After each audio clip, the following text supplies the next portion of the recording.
ఇంతమంది తెలంగాణ రచయితలు నాకు కూడా తెలియదు. నాకు తెలిసిన వాళ్ళు చాలా ఒక డజన్ మంది మాత్రమే తెలంగాణలో రచయితలు అనుకున్నాను. కానీ ఇంత ఎత్తున తెలంగాణ రచయితలు అంటే ఇది తెలంగాణ ఉద్యమానికి చాలా మంచిదిగా నేను ఆలోచిస్తున్నాను. కానీ ఇప్పుడు ఇంపార్టెంట్ ఇష్యూ ఏంటంటే తెలంగాణలో రచయితల ఏ పాట కానీ ఏ కవిత్వం కానీ బాధ ఆకలి చావుకు బాధలకు దోపిడీలకు ఇవన్నీ సంబంధించిన బాధకరం ఉంటుంది. కాబట్టి ఇది నిజమైన కవిత్వంగా నేను మాట్లాడుతున్నాను. నాకు తెలిసినప్పుడు గద్దరన్న పాటలు విమలక్క పాటలు ఈ పాటలు తెలుసు. కానీ ఇంతమంది కవులు ఇంతమంది ఆటలు పాటలు ఉద్యమంలో ప్రతి ఊర్లో గాయకుడు ప్రతి ఊర్లో కవి అయిపోయాడు. ప్రతి ఊర్లో ఆటలు అంటే తెలంగాణ ఉద్యమ స్ఫూర్తి ఇంత తిరుగుంది.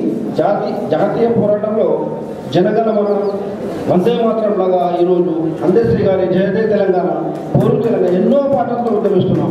కాబట్టి ఈ తెలంగాణ రచయితలందరి ఇంపార్టెంట్ బాధ్యత ఏంటంటే రాజకీయ నాయకులు తప్పు కూడా పట్టిస్తున్నారు, దాన్ని ప్రజలకు కరెక్ట్ పద్ధతిలో చేరేలాగా ఒక ముఖ్యమైన ఆర్టికల్స్ రాసే బాధ్యత అయిపోయింది.